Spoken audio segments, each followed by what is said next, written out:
Pourquoi faire pipi dans les piscines est plus dangereux que tu ne le penses? Ce n'est pas parce que l'école a repris que l'été est fini. La chaleur se fait encore bien ressentir dans de nombreuses régions, donc de nombreuses personnes se rendent encore à la piscine pour se rafraîchir. Bien sûr, il y a toujours des panneaux rappelant aux nageurs de ne pas uriner dans l'eau, mais beaucoup de gens se disent simplement que ce n'est pas un petit pipi qui va changer grand-chose. Le chlore tuera les germes de toute façon. Eh bien, dans la vidéo d'aujourd'hui, tu vas découvrir que faire pipi dans une piscine, ce n'est pas rien, et tu comprendras pourquoi tu ne dois jamais faire ça. Mais d'abord, pense à t'abonner à notre chaîne et à activer la petite cloche de notification pour être averti à chaque fois que du nouveau contenu est publié sur Sympa. De nombreuses vidéos sortent chaque jour, tu n'en rateras donc pas une seule. Revenons maintenant aux piscines qu'il ne faut pas confondre avec les toilettes publiques. Les piscines sont maintenues propres de différentes manières. Un filtre élimine les polluants, un désinfectant tue les micro-organismes, des règles visant à encourager l'hygiène des nageurs permettant de minimiser l'introduction de produits et corps contaminants dans l'eau, et des tests réguliers du chlore et du pH de l'eau permettent de s'assurer que le contenu chimique reste bien équilibré. Les piscines extérieures étant exposées à de nombreux contaminants, comme entre autres la saleté et les poussières soufflées par le vent, la pluie contenant des spores d'algues microscopiques, le ruissellement d'eau insalubre et les excréments d'oiseaux, elles sont donc soumises à des protocoles sanitaires beaucoup plus stricts que les piscines intérieures. Les nageurs apportent leurs propres contaminants dans l'eau avec eux comme les huiles provenant de la sueur, les produits cosmétiques ou la crème solaire se trouvant sur leur peau, leur salive et bien sûr leur urine et leur matière fécale. Des chercheurs de l'Université d'Alberta ont calculé qu'une piscine publique moyenne contient un peu plus de 800 000 litres d'eau et environ 80 litres d'urine. Burk. Mais au moins, le chlore est là pour nous protéger de tout ça, non? Faux. Le fait que le chlore dans les piscines tue tous les germes est une idée reçue courante que presque tout le monde croit encore. S'il est vrai que le chlore peut détruire un large éventail de bactéries et de virus, il devient beaucoup plus difficile pour lui d'agir efficacement lorsqu'il entre en contact avec l'urée présent dans l'urine. Tu connais cette odeur chimique qui te pique le nez quand tu vas à la piscine? En fait, ce n'est pas l'odeur du chlore, mais celle des chloramines qui se forment lorsque le chlore entre en contact avec des composés organiques comme la sueur, la crasse, les huiles corporelles et l'urine. Ça veut dire que cette forte odeur que tu associes à une piscine bien désinfectée signifie en réalité que les personnes qui se trouvaient dedans avant toi n'ont pas fait que nager. Tu veux toujours te baigner dedans? Entrer en contact avec ces composés organiques peut irriter la peau, les yeux et les poumons. Et quand le chlore est occupé à lutter contre tous ces éléments, il perd son efficacité en ce qui concerne l'élimination des contaminants vraiment dangereux. Les produits désinfectants utilisés dans les piscines sont en fait un mélange d'eau de javel, d'hypochlorite de calcium, d'hypochlorite de lithium qui produit du chlore. Ce n'est donc pas un composé basique de chlore moléculaire. Le mélange de ces trois produits est important parce qu'il attaque la membrane et les protéines des micro-organismes qui pourraient te rendre malade, comme les virus, les bactéries, les protozoaires et les champignons. Le Centre de prévention et de contrôle des maladies estime que le chlore peut tuer la bactérie E. coli en moins d'1 minute. Le virus de l'hépatite A en 16 minutes, le parasite Giardia en 45 minutes et le parasite Cryptosporidium en 10 jours. Lorsque l'un ou l'autre de ces méchants micro-organismes d'origine hydrique pénètre dans ton organisme, ils peuvent produire des crampes abdominales sévères, des diarrhées, des vomissements et de la fièvre.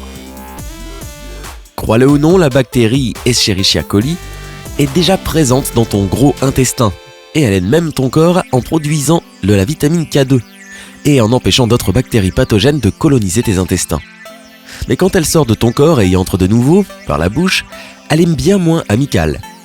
L'exposition à des matières fécales présentes dans les aliments ou dans de l'eau contaminée peut causer une gastro-entérite, des infections urinaires, une méningite néonatale, une colite hémorragique et la maladie de Crohn. L'hépatite A attaque le foie, et bien qu'il n'y ait pas de remède pour ceux qui en sont atteints, il existe tout de même un vaccin préventif. La giardiase est l'une des maladies parasitaires les plus courantes chez l'homme, avec environ 280 millions de personnes touchées en 2013. La plupart des cas surviennent dans les pays en développement, mais il existe aussi un risque de contamination par contact avec de l'eau de piscine contaminée. Le Cryptosporidium est un parasite également assez courant, avec environ 200 000 cas documentés aux États-Unis chaque année. Comme les autres maladies déjà mentionnées, il se transmet par les aliments ou l'eau contaminée, comme par exemple quand tu avales accidentellement de l'eau de piscine contenant des quantités microscopiques d'urine et de matière fécale provenant de quelqu'un d'autre. Personnellement, ce n'est pas un risque que je suis prêt à prendre juste parce que quelqu'un d'autre était trop paresseux pour sortir de la piscine et aller aux toilettes. C'est vrai que le chlore travaille dur pour nous protéger de toutes ces choses vraiment désagréables. Mais en urinant dans la piscine, tu distrais en quelque sorte le chlore de son activité principale et tu donnes à ces bactéries, virus et parasites plus de temps et de place pour se développer. Lorsque ces micro-organismes ne sont pas contrôlés et qu'on leur donne une occasion de se multiplier, ils forment un biofilm qui peut s'accumuler sur tout type de surface humide. C'est une sorte de couche protectrice que les micro-organismes forment en se collant les uns aux autres et en flottant à la surface, leur permettant ainsi de lutter contre le chlore et les autres produits désinfectants. Ces maladies sont totalement évitables, aussi bien dans que hors de la piscine. Tout ce que tu as à faire est de suivre ces conseils. Assure-toi de prendre une douche avant et après la baignade, afin de réduire les risques d'introduction de contaminants pour éliminer ceux avec lesquels tu as pu entrer en contact. Ne va pas dans une piscine publique si tu es ou si tu as été malade au cours des 2 dernières semaines. Essaie d'éviter d'avaler l'eau de la piscine, dans la mesure du possible. Apporte avec toi une bandelette réactive au chlore afin de t'assurer que la piscine en contienne suffisamment. Tu peux en trouver gratuitement sur healthypools.org. Il est recommandé qu'une piscine contienne au moins 1 mg de chlore par litre d'eau. Lave-toi toujours les mains après être allé aux toilettes, après avoir nettoyé la litière de ton chat ou après avoir changé la couche de ton bébé. Il est particulièrement important d'avoir les mains propres avant de manipuler des aliments. De plus, assure-toi de bien laver et cuire tes aliments avant de les manger. Et bien sûr, pas de pipi dans la piscine. J'insiste sur ce point, c'est vrai, mais il est vraiment essentiel de te laver régulièrement les mains, de nettoyer tes aliments et d'aller aux toilettes dans les endroits appropriés, si tu ne veux pas sérieusement tomber malade. Qui le voudrait ? De plus, il ne s'agit pas que de ta protection contre les infections, mais aussi de celle des personnes qui partagent ce monde et la piscine avec toi. T'es-tu déjà demandé pourquoi nous ne sommes plus décimés par la peste noire ? C'est simplement parce que nous avons finalement compris que ce n'était pas une bonne idée de jeter des seaux pleins de pipi et de caca dans la rue, et que nous avons adopté les systèmes d'égout. Sais-tu pourquoi la typhoïde n'est plus si répandue ? C'est parce que nous avons retenu la leçon avec la tristement célèbre Mary Malone, une cuisinière du début du XXe siècle. Elle ne se lavait jamais les mains et a involontairement infecté et tué 51 personnes innocentes avec la fièvre typhoïde. Elle a d'ailleurs gagné le surnom de Typhoid Mary. L'hygiène est à la base de la vie. Bien sûr, ce n'est pas toujours pratique de sortir de la piscine, de chercher les toilettes et de devoir enlever son maillot de bain mouillé.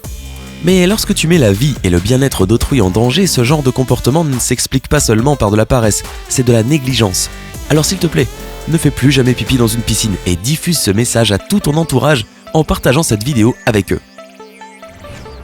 Et si tu as d'autres conseils d'hygiène importants, fais-le nous savoir dans les commentaires ci-dessous. Clique sur j'aime si cette vidéo t'a appris quelque chose de nouveau ou simplement si tu es d'accord avec le message que nous voulons faire passer.